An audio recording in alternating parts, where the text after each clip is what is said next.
Hello everyone, welcome to Edutap. और आज के सेशन में आप सभी का स्वागत है। आज का जो ये सेशन रहने वाला है ऑर्डर एंड रैंकिंग पार्ट 3 होने वाला है। And as you can see आज हम इसमें प्रीवियस ईयर क्वेश्चंस प्रैक्टिस करेंगे। इन छोटे छोटे सेशंस में हम कोशिश करते हैं कि आपका एक टॉपिक अच्छे से कवर हो जाए, अच्छे से प्रैक्टिस हो जाए, क्योंकि हम डिफरेंट डिफरेंट पार्ट्स में डिफरेंट टाइप ऑफ क्वेश्चंस यहाँ पे प्रैक्टिस करते हैं। एंड आई ऑल्सो होप आप भी सिर्फ सेशंस को देखते नहीं हैं, साथ के साथ आप प्रैक्टिस करते हैं and you are also getting your solutions, your answers correct। ठीक है। अभी तक हमने काफी सेशंस कवर कर लिए हैं। Part one and two of ranking chapter is also there. I hope आपने वो दोनों सेशंस भी जरूर देखे हैं। सेशन को स्टार्ट करते हैं with discussion of this comprehensive guide book. ये कॉम्प्रिहेंसिव जो गाइड बुक है आपकी एक ई बुक है जो आपका इंफॉर्मेशन देती है आपको regarding your exam pattern for CSAT. ठीक है, सी सेट में जितने तरीके के भी आपको इंफॉर्मेशन चाहिए होती हैं you can find it here. ठीक है, जैसे अब अगर आप एक बिगिनर हैं तो बहुत सारी इंफॉर्मेशन आपको एकदम से पता नहीं होती है, तो आप डिफरेंट सोर्सेज से उनको देखने की कोशिश करते हैं। तो ये गाइड बुक जो है वो आपको यहाँ पर हेल्प करेगी कि आपको जो भी चीजें, जैसे आपको अगर डिटेल सिलेबस जानना हो, आपको नेगेटिव मार्किंग जाननी हो, टोटल मार्क्स जानने हो, तो सारी तरीके के आपको जो इन्फॉर्मेशन है वो यहाँ पे अवेलेबल होती है। ठीक है, आप इसको डाउनलोड कर सकते हैं। कहाँ से डाउनलोड करना है, अभी वीडियो के नीचे डिस्क्रिप्शन में जाइए, वहां पे आपको लिंक मिल जाएगा एंड वहां से आप इसको विदाउट एनी कॉस्ट अपने पास डाउनलोड करके सेव करके रख सकते हैं। चलिए स्टार्ट करते हैं आज का session with our first question. ये जो क्वेश्चन है आपका रह रहा है 2016 में क्वेश्चन आया हुआ है। In a class of 60 students where the number of girls is twice that of boy। अब देखो, अगर 60 स्टूडेंट हैं तो अगर आपकी गर्ल्स जो हैं डबल हैं बॉयज से, ठीक है, गर्ल्स क्या हैं अगर डबल हैं बॉयज से, तो आपके पास यहाँ पे जो रेशियो बनता है 2:1 का बनता है। सिंपल है, आपकी गर्ल्स 40 होंगी और तभी जो बॉयज होंगे वो 20 होंगे। गर्ल्स हो गई डबल और टोटल हो गया 60, राइट। चलो आगे देखते हैं यहां से। Kamal a boy ranked 17th from top. मतलब अगर कमल एक बॉय है और वो 17th फ्रॉम टॉप से यहाँ पे रैंक किया है, तो ऐसा मत सोचना कि कमल बॉयज में 17 है, नहीं, कमल पूरी क्लास में जितनी भी रैंक है उसमें 17 नंबर पे है। कहां से? ऊपर से। ठीक है, if there are 9 girls ahead of Kamal, बहुत इजीली, अगर कमल के ऊपर की साइड जितनी भी गर्ल्स हैं उसमें से गर्ल्स की मतलब जितने भी लोग हैं उनमें से गर्ल्स कितनी है? 9। ठीक है, तो number of boys in rank after him, तो यहाँ पे भी कुछ बॉयज और कुछ गर्ल्स होंगे। ठीक है, यहाँ पर भी आपके कुछ बॉयज और कुछ गर्ल्स होंगी। तो आपके पूछा गया है कि जो बॉयज है उनका क्या नंबर है, यहाँ पे क्या कितने बॉयज होंगे। अब देखो, इसमें ऊपर के बॉयज नहीं पूछे गए हैं, इसमें नीचे के बॉयज पूछे गए हैं। तो इसके लिए देखो बहुत सिंपल है, स्टेप वाइज चलो। ये कमल की रैंक 17th है ऊपर की साइड से, तो ये आप लॉजिकली सोचो कि भाई यहाँ पे तक सारे जो लोग होंगे कमल तक, कमल तो 17th नंबर पे है, तो यहाँ पे तक जो लोग होंगे दे विल बी 16। ये कितने मिलेंगे आपको? 16 लोग मिलेंगे, राइट। तो आप देखो 16 टोटल हो गए, जिनमें से आधी क्या होंगे? गर्ल्स है। तो जो बाकी बचे होंगे वो आपके क्या होंगे? बॉयज होंगे भाई। ठीक है, तो यहाँ पे बॉयज की जो नंबर है वो कितना हो गया? 16 माइनस 9, तो टोटल बॉयज कितने मिले आपको ऊपर? It will be 7। तो 7 बॉयज आपके क्या हो गए? कमल के ऊपर की साइड हो गए भाई। तो बाकी बचे कहाँ होंगे? तो बाकी बचे नीचे होंगे, राइट। आप देखो जो टोटल बॉयज हमारे पास 20 हैं और बाकी तो ऊपर हो गए, तो यहाँ पे नीचे वाले बॉयज आ जाएंगे आपको। तो -7 प्लस 1 करोगे, क्यों 1 करोगे? कमल भी तो एक बॉय है, तो 7 आपके कमल के ऊपर, 8 आपका कमल, पूरे 8 टोटल, और उसको पूरे टोटल बॉयज में से माइनस कर दो, नीचे के रिमेनिंग बॉयज आ जाएंगे फिर आपके पास। तो ये कितना निकल के आएगा आपका? 20 माइनस 8 इट विल बी 12। तो बहुत इजीली हमने यहाँ पे सॉल्व कर लिया। अगर आपको नीचे की गर्ल्स का भी पूछा जाता वो भी आप इजीली कर लेते। बाकी गर्ल्स ऊपर है तो बाकी कहाँ होंगे? नीचे ही होंगे, राइट। चलिए, तो आपके बॉयज कमल के नीचे कितने मिलेंगे आपको? 20 बॉयज मिल रहे हैं। ठीक है, चलिए आगे बढ़ते हैं। यहाँ से 4 persons A, B, C and D consisting of 2 married couples are in a group। 2 married couple हैं इसमें और 4 तो टोटल लोग हैं, तो मतलब हर कोई मैरिड ही है। Both women are shorter than their respective husband, मतलब जो जो उनके हस्बैंड हैं वो अपने हस्बैंड से छोटे हैं। A is the tallest among the four, A जो है वो सबसे बड़ा है, तो ए डैश डैश डैश, तो इधर की साइड है, तो ए जो है वो आप सबसे बड़ा है। सी इज टॉलर देन बी, यहां से मिला कि सी जो है वो टॉलर देन बी है। डी जो है वो बी का ब्रदर है, डी इज बीज ब्रदर। ओके, तो ये आपको रिलेशन भी मिल गया, तो मतलब डी एक हस्बैंड हुआ फिर तो, है ना।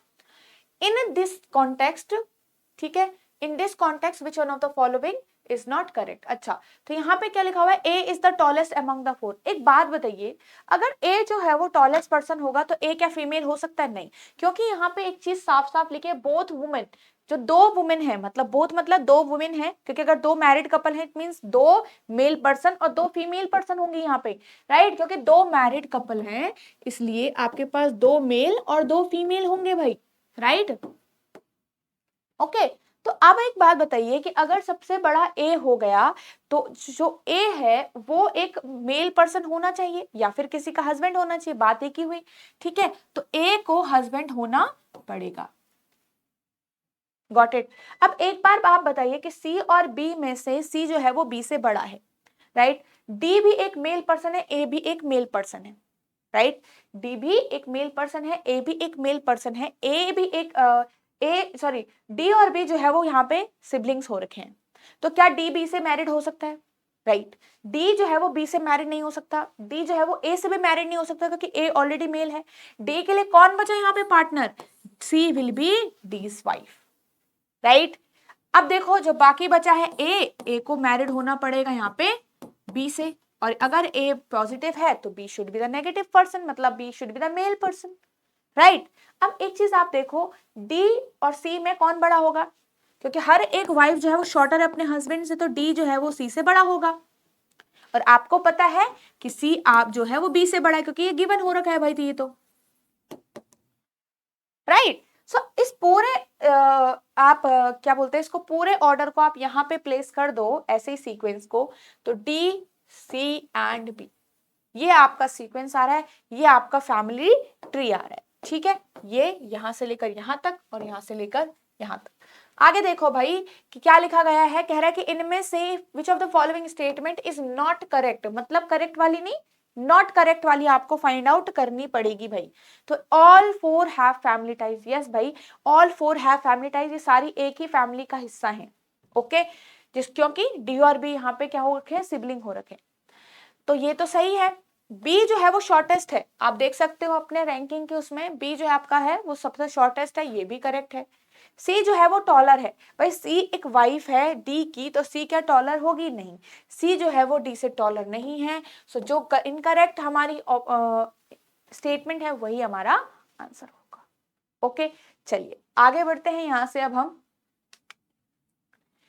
नेक्स्ट क्वेश्चन है आपका 2017 का सॉरी, ठीक है, 15 student failed in a class of 52, तो मतलब अगर मेरे पास टोटल स्टूडेंट 52 हुए, ठीक है, टोटल स्टूडेंट अगर 52 हैं तो फेल उनमें से हो गए मेरे पास 15, तो भाई पास कितने होंगे? माइनस कर दो ना सीधे, है ना, तो आपके पास कितना आ जाएगा, ये 52 7 और 3 37 मेरे पास पासिंग स्टूडेंट का नंबर है। लिखा गया है after removing the name of the failed student a merit order list has been prepared in which position of Ramesh. अब जो मेरिट लिस्ट बनी होगी उसमें कितने स्टूडेंट होंगे? टोटल 37, तो इस मेरिट लिस्ट में टोटल स्टूडेंट जो मेरे पास होने चाहिए 37 होंगे भाई।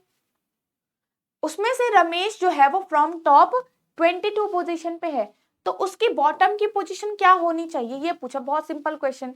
अगर आपको पता होगा कि इस टाइप के क्वेश्चन में हमारे पास एक फॉर्मूला होता है डायरेक्टली, जो आपका L प्लस R माइनस 1, ये हमारे बेसिक से ही निकल के आ जाता है, जिसमें अगर आपको किसी भी पर्सन की 2 रैंक पता हो उसमें से आप total number of person find out कर सकते हैं।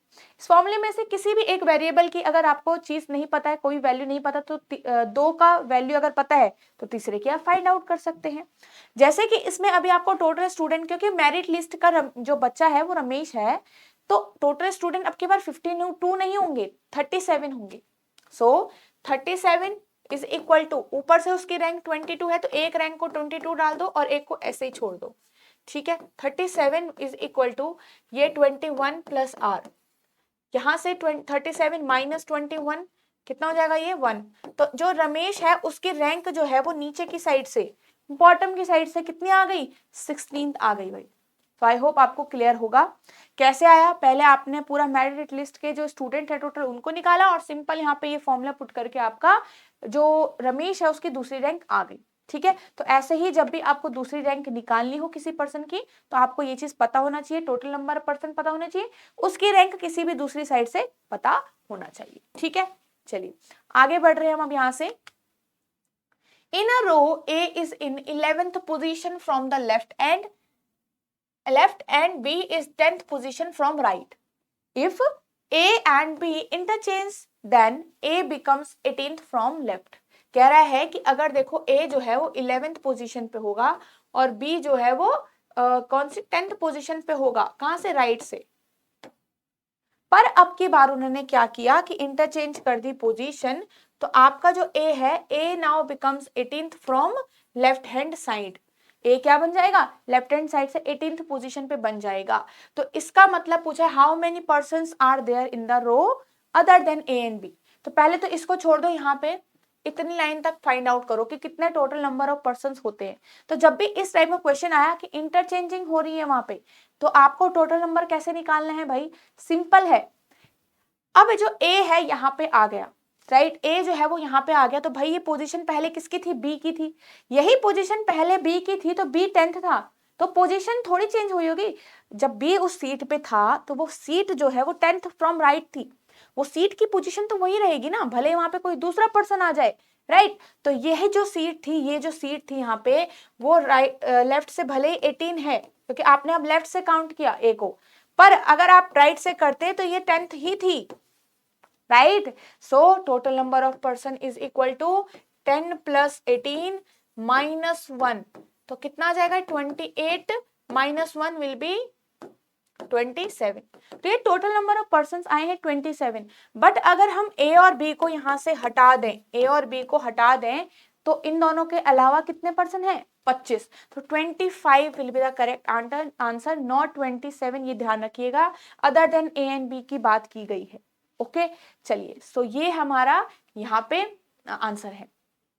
तो जब भी इस टाइप का क्वेश्चन आएगा आप इस तरीके से उसको सॉल्व करोगे, ओके।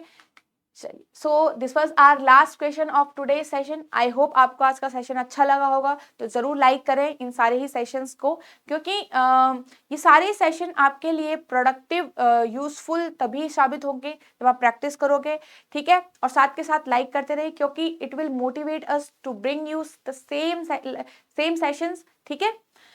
चलिए, तो this is the course here, this is the 100 hours course complete, जिसमें आपके रीजनिंग, कॉम्प्रिहेंशन और क्वांट्स का तीनों का ही सेक्शन की वीडियोस ऑलरेडी रिकॉर्डेड फॉर्म में आपको अवेलेबल होती हैं।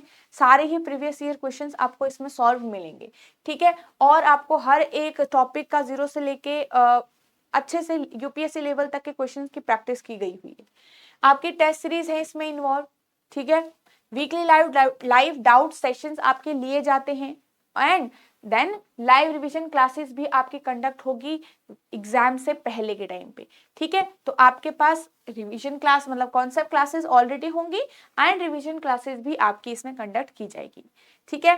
सो दीज आर योर फैकल्टीज, ठीक है। विष्णु सर आपको क्वांट्स पढ़ाएंगे एंड आपको नरवीर सर इंग्लिश इसमें कॉम्प्रिहेंशन वाला पार्ट कवर करेंगे and I will teach you the reasoning part, ठीक है। सो सारा ही आपके जो ये कोर्स है इसके बारे में है, that the course which covers your exam syllabus completely comprehensively, ठीक है, जिसमें आपके इंपॉर्टेंट टॉपिक्स, जितने भी आपके इंपॉर्टेंट टॉपिक्स हैं आपके एग्जाम को लेकर कंप्लीट किए गए हैं, ठीक है, कवर रखे हुए हैं, ओके। चलिए, so this is the number here, if you want to know more about the course you can call us on this number, ठीक है। चलिए, so this was the last this was all for today's session, ठीक है। हम मिलेंगे next session में और with our new chapter।